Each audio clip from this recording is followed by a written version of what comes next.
নমস্কার, কলকাতা টিভি ডিজিটালে আপনাদের সকলকে স্বাগত। আমি সঞ্চারী রয়েছি আপনাদের সঙ্গে। একটানা 5 ঘন্টার প্রবল বৃষ্টিতে কার্যত স্তব্ধ বা রুদ্ধ বলা যেতে পারে কলকাতা এবং শহরতলি। আজকে ইতিমধ্যে কিন্তু 10 জনের মৃত্যুর খবর মিলেছে জমা জলে বিদ্যুৎপৃষ্ট হয়ে। তবে এখানেই কিন্তু দুর্যোগ থামছে না, আরও বেশি আরও ভয়াবহ ভোগান্তির আশঙ্কা করা হচ্ছে কিন্তু কলকাতা এবং দক্ষিণবঙ্গের একাধিক জেলা। ইতিমধ্যেই আলিপুর আবহাওয়া দপ্তরের তরফে একটি পূর্বাভাস জারি করা হয়েছে, যেখানে বলা হচ্ছে যে আরও মারাত্মক পরিস্থিতি কিন্তু কলকাতা এবং দক্ষিণবঙ্গের একাধিক জেলায় তৈরি হতে চলেছে। ইতিমধ্যেই আলিপুর আবহাওয়া দপ্তরের তরফে আগামী 24 ঘন্টায় কলকাতা এবং দক্ষিণবঙ্গের একাধিক জেলায় কিন্তু ভারী থেকে অতি ভারী বৃষ্টির বলা চলে কমলা সতর্কতা জারি করা হয়েছে। তালিকায় রয়েছে বাঁকুড়া, মেদিনীপুর, কলকাতাও রয়েছে সেই তালিকায়। কলকাতাও কিন্তু বাদ থাকছে না। আজ যেরকম সারাদিন জলমগ্ন পরিস্থিতি কলকাতার একাধিক জায়গায় দেখা গিয়েছে, সেই একই রকম বা তার থেকেও ভয়াবহ পরিস্থিতি কিন্তু আগামীকাল অর্থাৎ আগামী 24 ঘন্টায় তৈরি হতে পারে শহর কলকাতায়। এবং তার পাশাপাশি দক্ষিণবঙ্গের 7 জেলায় কিন্তু কমলা সতর্কতা জারি করা হয়েছে আলিপুর আবহাওয়া দফতরের তরফে। তালিকায় যেমনটা বলছিলাম আপনাদের, রয়েছে পূর্ব এবং পশ্চিম মেদিনীপুর, বাঁকুড়া, ঝাড়গ্রাম রয়েছে তালিকায়, দক্ষিণ 24 পরগনা এবং কলকাতা এবং হাওড়া। এই 7 জেলায় কিন্তু ভারী থেকে অতি ভারী বৃষ্টির কমলা সতর্কতা জারি করা হয়েছে আলিপুর আবহাওয়া দপ্তরের তরফে। ঠিক একইভাবে বাদ থাকছে না পুরুলিয়া, উত্তর 24 পরগনা এবং হুগলি।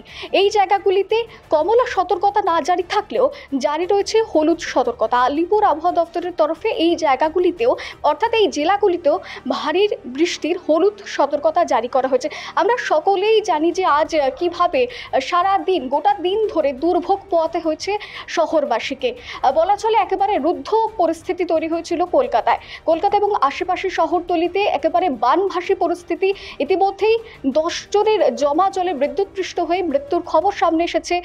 পরিস্থিতি মোকাবিলায় একদিকে আমরা দেখেছিলাম যে মেয়র ফিরোজ হাকিম তিনি ছাতা হাতে জমা জল সরাতে উদ্যোগ নিয়েছিলেন। আবার অন্যদিকে মুখ্যমন্ত্রী মমতা বন্দ্যোপাধ্যায়, তাকে দেখা গিয়েছে রাজ্যের বিদ্যুৎ দফতর তাকে দোষারোপ করতে, কারণ তাদের ভূমিকা যথাযোগ্য নয় বলে মুখ্যমন্ত্রী ক্ষোভ প্রকাশ করেছেন এবং উদ্বেগ প্রকাশ করেছেন তার কথায়। আজ সারাদিন আমরা এদিকে দেখেছি যে শহর কলকাতায় সকাল থেকেই হাওড়ার একাধিক ট্রেন বাতিল হয়েছে। অন্যদিকে সকাল থেকেই মেট্রো পরিষেবা ব্যাহত ছিল।